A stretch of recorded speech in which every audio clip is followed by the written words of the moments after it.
నమస్కారం. తీర్థయాత్ర కార్యక్రమానికి సాదర స్వాగతం. కృతయుగే గజారణ్యే త్రేతాయాం మాధవీపురి ద్వాపరే స్వర్గ సోపానాం కలౌశ్చ మాలికాపురి. ఈ శ్లోకం 4 యుగాల తరబడి నెలకొన్న ఓ దివ్య క్షేత్రానికి సంబంధించింది. పురాణ ప్రశస్తి, చారిత్రక ప్రసక్తి కలిగిన ఆ దివ్య క్షేత్రమే మార్కాపురం. అక్కడ నెలకొన్న స్వామి శ్రీ లక్ష్మీ చెన్నకేశవ స్వామి. ఈనాటి తీర్థయాత్ర కార్యక్రమంలో ఈ క్షేత్రానికి సంబంధించిన విశేషాల్ని తిలకిద్దాం. ఓం నమో నారాయణాయ.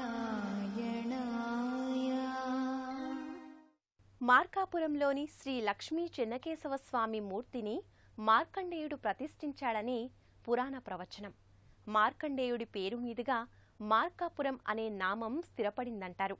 చెన్నకేశవ స్వామిని మారెమ్మ, మారన్న భక్తులు కొల్చుకున్నారని, స్వామి ప్రియభక్తులైన వారి పేరు మీదుగా ఈ క్షేత్రం మారికాపురంగా, అనంతరం మాలికాపురంగా, తదనంతరం మార్కాపురంగా స్థిరపడిందని కూడా చెబుతారు. విష్ణుర్విక్రమణాద్దేవః భూమి ఆకాశాలంతటినీ విశేషంగా వ్యాపించి అన్నింటినీ ఆక్రమించిన దేవుణ్ణే విష్ణువు అంటారని మహాభారతం చెబుతోంది. ఆ శ్రీ మహావిష్ణువు దుష్ట శిక్షణ, శిష్ట రక్షణ కోసం 10 అవతారాల్ని దాల్చాడు. దశావతారాలతో పాటు శ్రీహరి అవసరార్థం మరెన్నో రూపాల్లో వ్యక్తమయ్యాడు. తన లీలా మహత్యాల్ని చాటుకుంటూ పలు నామధేయాలతో స్వామి వినుతికెక్కాడు. ఆ నామ పరంపరలోనిదే చెన్నకేశవ స్వామి అవతారం.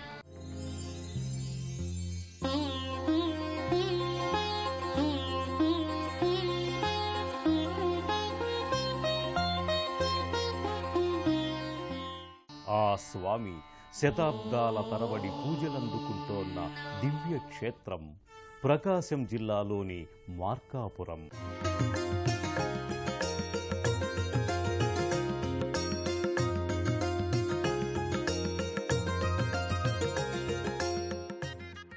మార్కాపురం పట్టణ నడిబొడ్డులో సువిశాలమైన ప్రాంగణంలో శ్రీ లక్ష్మీ చెన్నకేశవ స్వామి వారి ఆలయం ఎన్నో శతాబ్దాలుగా విరాజిల్లుతోంది.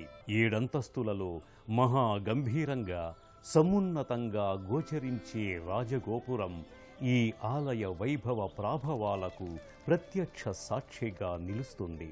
6 శతాబ్దాలు గడుస్తున్న ఈ ఆలయం అలనాటి మహావైభవాన్ని నేటికి మన కళ్ల ముందు ప్రతిఫలింపజేస్తుంది. ప్రతి అంతస్తుపై పలు దేవతామూర్తులు, శిల్పాలు చూపరుల్ని ఆకట్టుకుంటాయి.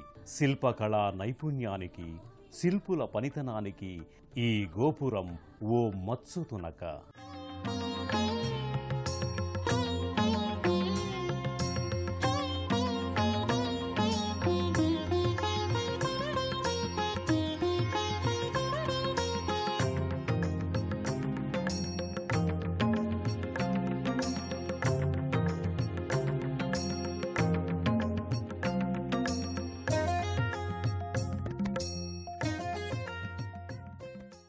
రాయల కాలం నాటి ఈ రాజగోపురం రమ్యాతి రమ్య శిల్పకళా యశస్సుకు నిలువుటద్దం. శిలలపై శిల్పాలు చెక్కినారు, మనవాళ్లు సృష్టికే అందాలు తెచ్చినారు అని ఓ సినీ కవి పలుకులు ఈ గోపురాన్ని చూస్తున్నప్పుడు మదిలో మెదలుతాయి. దశావతారాలు, సాగర మథనం, రాక్షసంహారం వంటి విష్ణు సంబంధిత పురాణ గాథల్ని శిల్పకళా మూర్తులుగా మలిచిన తీరు అద్భుతం, అమోఘం.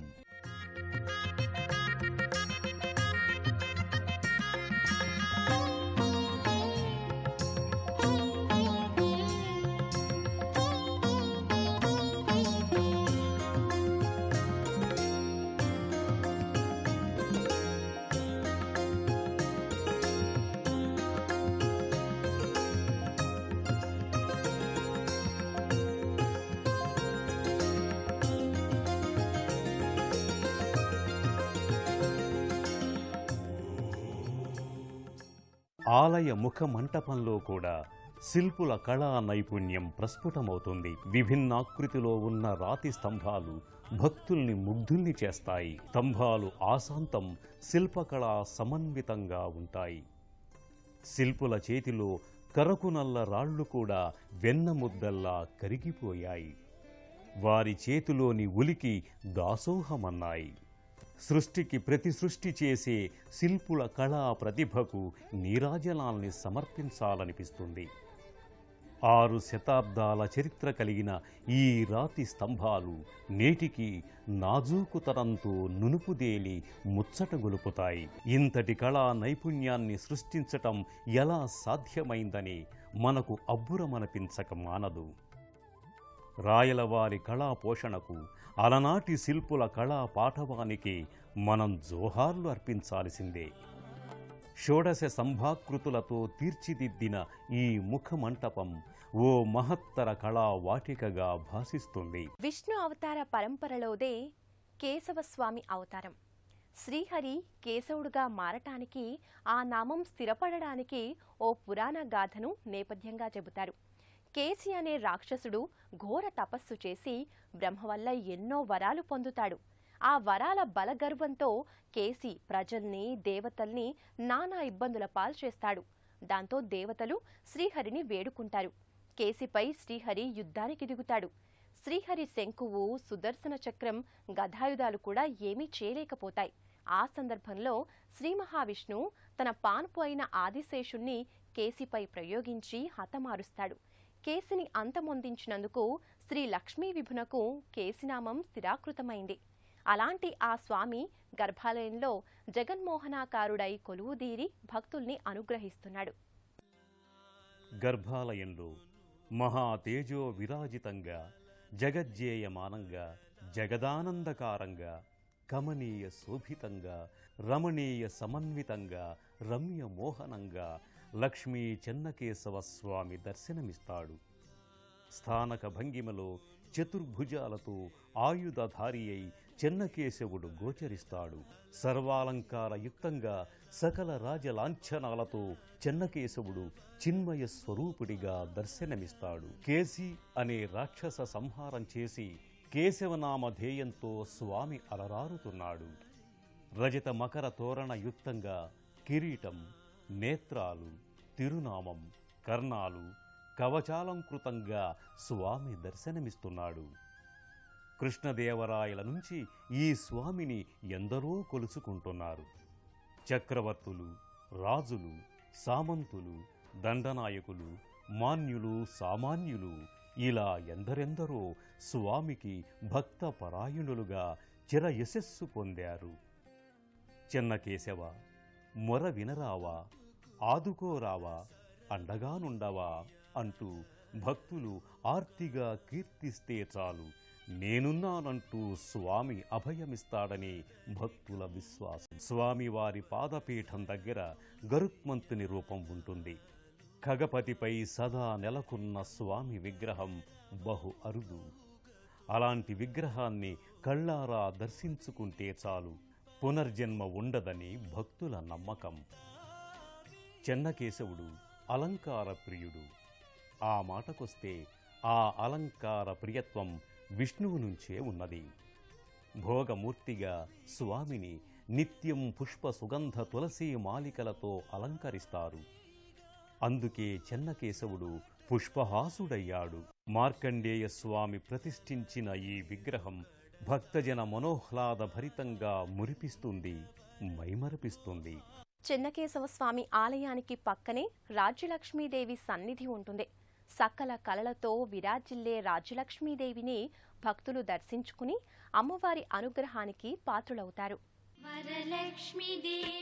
చెన్నకేశవ స్వామి ఆలయ సమీపంలోనే ప్రత్యేక గర్భాలయంలో శ్రీ రాజ్యలక్ష్మి అమ్మవారు కొలువిదీరి ఉంటుంది. సకల కళల సౌభాగ్య కల్పవల్లిగా లక్ష్మీదేవి నెలకొని ఉన్న గర్భాలయ ప్రవేశ ద్వారంపై అష్టలక్ష్ముల రూపులుంటాయి. గర్భాలయంలో ముగ్ధమోహన సౌందర్య లహరిగా శ్రీహరి పట్టపు రాణిగా లక్ష్మీదేవి కొలువుదీరి ఉంటుంది.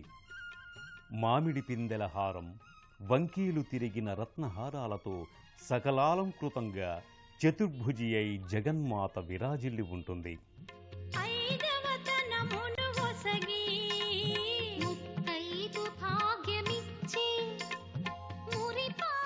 ధనధాన్యాదుల్ని ఆయురారోగ్యాల్ని అందించే రాజ్యలక్ష్మీదేవిని దర్శించుకొని భక్తులు పులకాంకితులవుతారు. ప్రత్యేక సందర్భాల్లో అమ్మవారికి పుష్పాలంకరణ చేస్తారు. మల్లెలు కనకాంబరాలతో చేసే పుష్పాలంకరణ నేత్రపర్వం ఆనందదాయకం.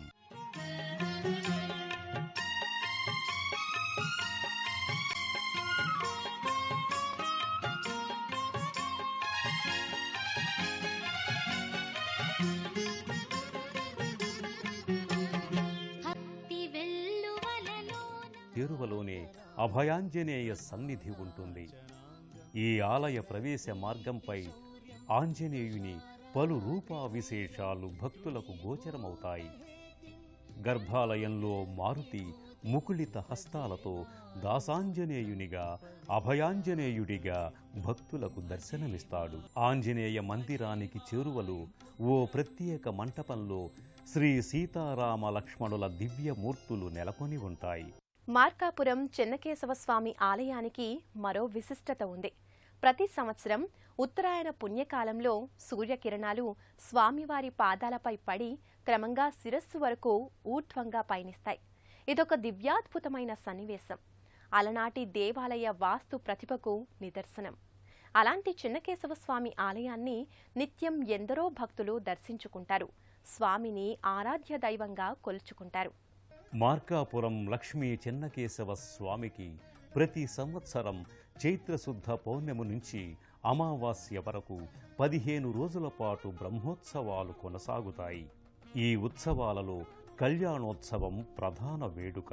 ఉత్సవాల్లో భాగంగా స్వామిని ఇరు దేవేరులతో 4 మాడ వీధుల్లో భక్తుల కోలాహలం మధ్య విహరింపజేస్తారు. వైష్ణవ సంబంధిత పర్వదినాలన్నీ ఇక్కడ అతి వైభవంగా నిర్వహిస్తారు.